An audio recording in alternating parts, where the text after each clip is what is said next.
네, 이어서 김기성 앵커가 꼽은 이슈 함께하도록 하겠습니다. 첫 번째 이슈부터 말씀 나눠보도록 하죠. 간밤에 뉴욕 증시와 함께 또 시작과 함께 또 미국의 소매 판매 지표가 나왔는데요. 예상보다 부진한 것으로 나왔죠. 네, 오늘 이 얘기 여러 번 했죠. 네. 그러니까 7월 달 미국의 소매 판매가 0.3% 정도 줄어들 거다 이렇게 예상을 했는데 1.1%가 줄어든 걸로 나왔기 때문입니다.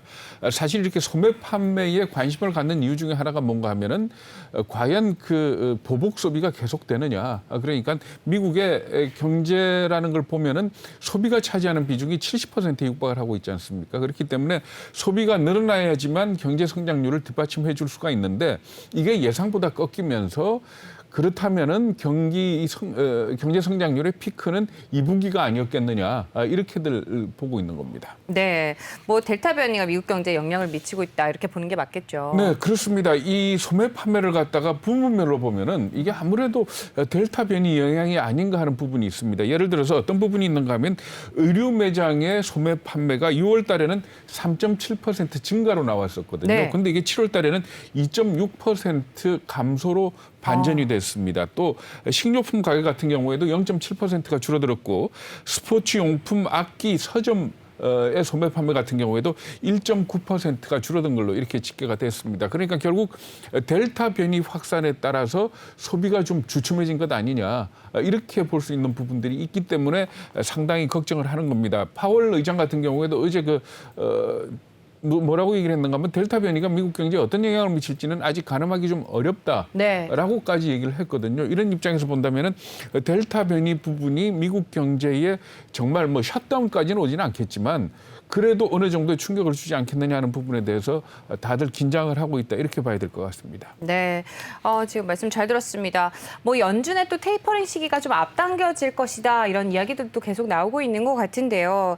뭐 다음 주에 있을 잭슨홀 미팅 아무래도 좀 주목해봐야 되지 않을까요? 네, 그렇습니다. 그러니까 와이오밍 주의 휴양지죠, 잭슨홀에서 26일부터 28일까지 미팅이 열립니다. 그러니까 이거는 연준의 행사라기보다 세계 각국의 중앙은행 총재 그리고 재무장관, 경제학 자, 금융시장 전문가 뭐 이렇게 모여가지고 네. 일종의 세미나 형식으로 치러지는 건데 여기서 중요한 발표들이 많이 나옵니다. 그러니까 버냉키 시절에 테이퍼링에 대한 얘기가 여기서 나왔었고요. 그리고 네. 또 작년 같은 경우에 기억하시겠지만은 평균 물가 목표제를 도입을 하겠다라고 얘기를 했고 그리고 난 뒤에 9월 달에 평균 물가 목표제를 갖다가 도입을 하는 그런 과정을 겪었습니다. 그렇기 때문에 이번 잭슨홀 미팅에서 말하자면 테이퍼링에 대한 어떤 원칙이나 뭐 이런 어떤 조건을 갖다 제시를 하고 9월 달 가가지고 FOMC에서 이 테이퍼링에 대한 어떤 일정을 공개하지 않겠느냐 이렇게들 예상을 하고 있거든요. 그러니까 지금 시장은 전반적으로 본다면은 대략 어떻게 보고 있는가 하면은 지금 1,200억 달러치씩 국채와 모기지 채권을 사주고 있지 않습니까? 네. 이걸 갖다가 한 달에 150억 달러씩 줄여 나가는 그래서 한 8개월에 걸쳐서 테이퍼링을 실시하지 않겠느냐 이렇게 보고 있습니다만은 어쨌든 간에 지금 현재 워낙 고용 지표가 잘 나오고 네. 물가도 다소 둔화되는 듯한 이런 모습을 나타내고 있기 때문에 이게 좀 빨라질 가능성도 있다 이렇게 보는 거거든요. 그래서 어제도 말씀드렸습니다마는 월스트리트 저널이 그 연준 위원들의 그동안 발언을 가지고 분석을 해봤더니 만약에 9월 달 8월 말 9월 초에 지표가 좋게 나온다면은 9월 달쯤 가가지고 테이퍼링을 선언을 하고 테이퍼링 시기가 지금으로부터 한 석 달 뒤 그러니까 11월쯤 해서 실시될 가능성도 있는 쪽으로 기울어진 것 같다 이렇게 해석을 했거든요. 그러니까 네. 이 부분에 대해서 신경을 써야 될 것 같습니다. 사실 테이퍼링이 미국 시장에 영향을 미치고 미국 경제에 영향을 미치는 것보다는 신흥국에 더 많은 영향을 미친다는 이런 측면에서 말하자면 앞에서 전문가들이 얘기했던 손실을 최소화하는 투자 네. 부분에 대해서 좀 신경을 써야 될 시점이 아닌지 이렇게 지적들을 하고 있습니다. 네, 일리 있는 말씀이신 것 같습니다. 지금 앞서서 또 테이퍼링 시기가 앞당겨질 수 있다는 말씀 들어봤고요. 이어서 두 번째 이야기도 또 나눠보도록 하겠습니다. 이번에는 좀 배터리 얘기를 좀 해볼 텐데요. 전기자동차 판매가 늘어나면서 폐배터리 사업이 각광을 받을 것이라는 예상이 나오고 있다는 이슈인데 어떤 내용인지 말씀 좀 전해주시죠. 네, 전기차의 배터리가 굉장히 중요하다. 뭐 전체 원가 한 40%를 차지한다. 이런 네. 얘기는 많이 들어보셨을 거고. 그리고 우리 핸드폰 쓰다가 보면 그런 거 있죠. 그러니까 이 배터리가 고장난 건 아닌데 어느 순간 지나면은 금방 방전이 되고 쓰기가 굉장히 불편해지지 않습니까? 그렇습니다. 네. 그러면은 우리 휴대폰 같은 경우에는 그래도 그냥 충전해 가면서 쓸 수가 있지만은 전기차는 그렇지가 않습니다. 전기차는 말하자면 대략 그 기간을 한 8년 내지 10년 정도로 보는데 8년 내지 10년 정도 되면은 배터리 성능이 떨어져 가지고 전기차 배터리로는 쓸 수 없는 사용할 수 없는 그런 시기가 오게 되는 걸로 이렇게들 보고 있는 겁니다. 그랬을 때 이 폐배터리를 어떻게 사용을 하느냐 하는 이 부분입니다. 그래서 이 폐배터리 사용하는 건 크게 두 가지가 있는데 하나는 폐배터리를 갖다가 분해를 해서 네. 거기 들어갔던 각종 리튬이나 코발트 뭐 이런 것들을 갖다가 회수를 하는 일종의 도시광산이죠. 이렇게 하는 방법이 있고 또 하나는 자동차에는 못 쓰지만 전기 자동차에는 사용할 수 없지만은 그래도 충분히 전기를 저장할 수 있는 능력이 있기 때문에 이걸 가지고 태양광이나 풍력 같은 신재생 에너지의 에너지 저장 장치 ESS라 그러죠. 그쪽으로 활용하는 이 두 가지 방안이 지금 현재 추진이 되고 있습니다. 그런데 이 폐배터리 시장의 규모가 작년 같은 경우에 한 4천억 원 정도 됐다 그러거든요. 근데 이게 아마 2040년에 가서는 87조 원 정도로 늘어날 걸로 이렇게들 예상을 하고 있습니다. 그렇기 때문에 이 시장이 굉장히 뜨거워지고 여기에 대해서 투자를 하거나 뛰어든 스타트업이 굉장히 많을 걸로 이렇게들 보고 있는 겁니다. 네, 뭐 발 빠르신 분들은 이제 바로 선점을 하시려고 하실 텐데 지금 배터리 사용되는 리튬과 코발트 앞서서 말씀해주신 것처럼 이런 금속이 이제 굉장히 많이 부족한 데다가 가격도 굉장히 또 불안하기 때문이 아닐까라는 생각이 좀 드는데 어떤가요? 네, 그렇습니다. 그러니까 리튬, 코발트, 니켈 이것들이 네. 들어가 뭐 MCN 뭐 양극재 해가지고 얘기를 합니다만 이런 것들이 주로 들어가는데 이게 생산되는 나라가 콩고나 호주 등 이렇게 일부 지역에 한정이 돼 있습니다. 여기에다 문제가 뭔가 하면 이런 금속에 대한 수요가 늘어난다고 이 광산을 개발을 해서 채굴하기까지 걸리는 시간이 대략 한 5년쯤 걸린다고 합니다. 그러니까 이게 네. 석유보다도 생산량을 늘리기가 더 어려운 금속들이다 이렇게 얘기를 하거든요. 그래서 작년부터 전기차에 대한 관심이 부쩍 높아지면서 이 니켈 같은 경우에는 얼마나 가격이 올랐는가 하면 19%가 올랐고 코발트는 올 들어 63%, 리튬은 51%가 올랐습니다. 그렇기 때문에 결국은 이걸 갖다가 광산에 의존을 해서 채굴을 하기에는 어렵지 않겠느냐 하는 이 측면에서 폐배터리를 분해를 해서 그 금속들을 갖다 다시 채취하는 이런 쪽으로 보시면 될 것 같습니다.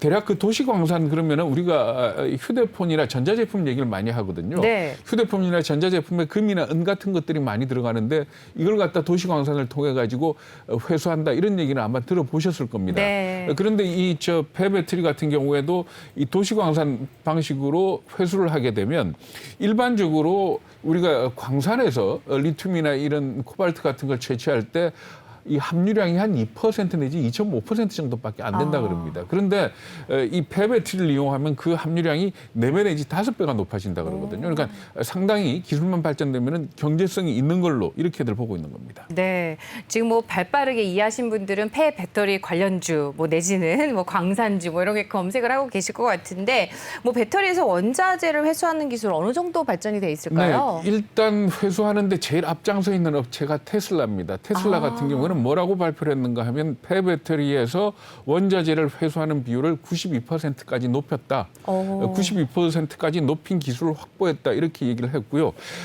다른 회사들 같은 경우에도 그러니까 폭스바겐 같은 경우에도 지금 회수율이 한 60%쯤 되는데 이걸 앞으로 95%까지 올리겠다. 이렇게 얘기를 하고 있거든요. 그리고 우리나라 그 LG 에너지 솔루션 같은 경우에도 GM하고 합작사를 만들었지 않습니까? 그 합작사를 통해서 리사이클이라는 미국 회사하고 이 배터리에서 원자재를 갖다 회수하는 이런 방법을 갖다 연구를 하고 있는 걸로 이렇게 알려지고 있습니다. 그런데 문제는 뭔가 하면 우리가 핸드폰 같은 경우에는 도시광산 방식으로 원자재를 추출할 때 그냥 스크랩 시켜가지고 용액에 넣어가지고 금이나 은을 추출하면 되는 거거든요. 근데 아시다시피 배터리 같은 경우에는 전해질이 있고 분리막이 있고 리튬이 있지 않습니까? 그래서 이게 잘못 분리하면 폭발을 합니다. 그렇기 때문에 이걸 다 제대로 분해를 해야 되는데 분해에 걸리는 시간이 굉장히 길다 그럽니다. 그러니까 이걸 갖다가 얼마나 시간을 짧게 할 수 있느냐. 그러니까 회수율이 높다 낮다의 문제보다도 어떻게 보면은 분해를 빨리 할 수 있는 기술이 확보돼야지만 말하자면 이 경제성이 높아지는 걸로 이렇게 보시면 될 것 같습니다. 네, 회수율보다는 분해 기술이다라고 이제 언급을 해주셨는데 지금 폐배터리 재활용 사업도 꽤 유명할 것 같아요. 네, 제가 앞에서 말씀드릴 때 전기차 배터리로 8년 내지 10년 정도 쓰고 난 뒤에도 에너지 저장 장치로 사용할 수 있다 그랬지 않습니까? 네. 대략적으로 에너지 저장 장치로 사용을 하면 10년 정도 더 쓸 수 있는 걸로 이렇게들 얘기를 하고 있습니다. 그러니까 태양광이나 풍력 같은 경우에 전기를 생산하는 측면에서는 다들 오케이라고 얘기를 하지만은 제일 문제가 뭔가 하면 전기가 필요할 때 생산되는 게 아니기 때문에 저장을 해뒀다가 필요할 때 내주는 꼭 그래서 ESS 장치가 필요하거든요. 그런데 이 폐배터리를 이용한 ESS 장치는 일본이 가장 앞서 있다 이렇게 봐야 될 것 같습니다. 닛산 같은 경우에는 이 폐배터리를 수거해가지고 편의점에 재생에너지용 ESS 장비를 갖다 지금 공급을 하고 있고요. 도요타도 지금 도쿄전력과 폐배터리를 ESS로 활용한다는 계획을 추진하고 있는 걸로 이렇게 알려지고 있습니다. 지금 우리나라 같은 경우에는 현대자동차가 네. OCI하고 해가지고 폐배터리를 재활용해서 이 말하자면은 ESS를 갖다 만드는 이쪽을 갖다 추진하고 있는 걸로 이렇게 알려지고 있습니다. 네, 지금 굉장히 다양한 이슈와 또 관련한 기업들에 대해서도 소개를 해주셨습니다.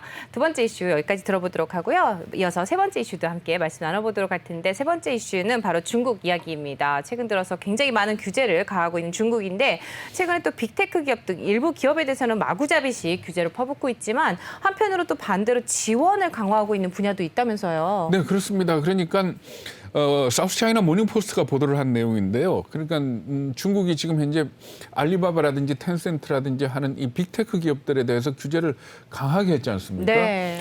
그런데 이 벤처 캐피탈의 투자 동향을 봤더니 그쪽에 대한 투자는 많이 줄어들었는데 네. 투자가 엄청나게 늘어난 쪽이 있습니다. 이게 바로 중국 공산당이 생각하고 있는 앞으로 키워야 될 때와 규제해야 될 때가 아니겠느냐라는 그런 시각이거든요. 네. 그래서 볼 것 같으면은 반도체 부분에 투자된 벤처 캐피탈 자금이 89억 달러라고 합니다. 그러니까 2분기에 이게 1분기하고 비교를 하면은 446%나 급증을 한 거고 분기 기준으로 가장 사상 최대다. 그러니까 우리가 많은 기사들에서 중국의 반도체 굴기가 꺾였다 어쩌다라고 네. 얘기를 하지만은 반도체에 대한 투자는 계속하고 있는 걸로 이렇게 봐야 될 것 같고요. 그리고 또 한 가지는 인공지능 분야에 대한 투자도 많이 늘어나고 있는 걸로 이렇게 집계가 됐습니다. 여기에 비해서 핀테크 같은 경우에는 36%가 줄어들었고요. 그러니까 네. 1분기에 비해서 2분기가 36%가 줄어들었고 전자상거래 관련된 투자도 54%가 줄어들었습니다.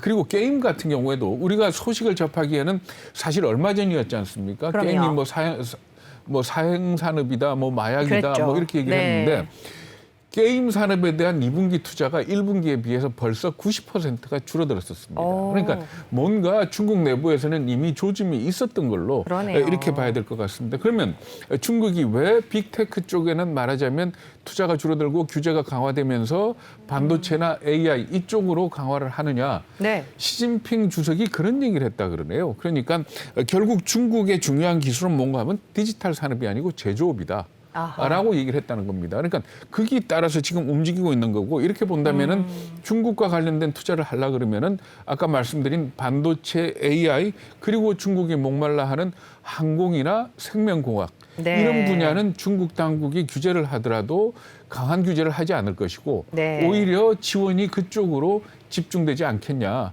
하는 그런 해석들을 하고 있는 겁니다. 네, 그 시진핑 국가주석의 말에 또 이제 답이 있는 것 같습니다.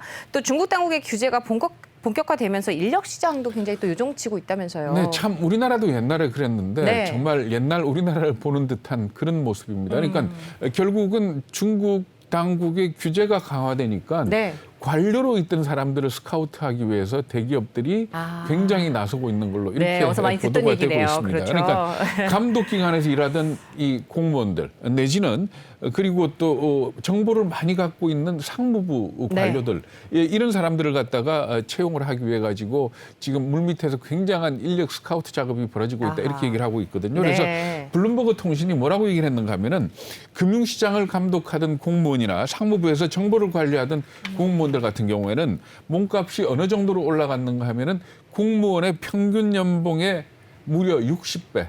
60배에 달하는 50만 달러에 지금 육박하고 있는 걸로 이렇게 네. 보도를 하고 있습니다. 그러니까 그만큼 지금 현재 중국이 큰 변화를 겪고 있는데 이 변화가 과연 어느 쪽으로 가는지 그리고 또 우리가 투자라는 관점에서 볼 적에 저 변화를 어떻게 이용을 해야 하는지 하는 부분에 대해서는 좀 심도 있게 공부를 해봐야 될 것 같습니다.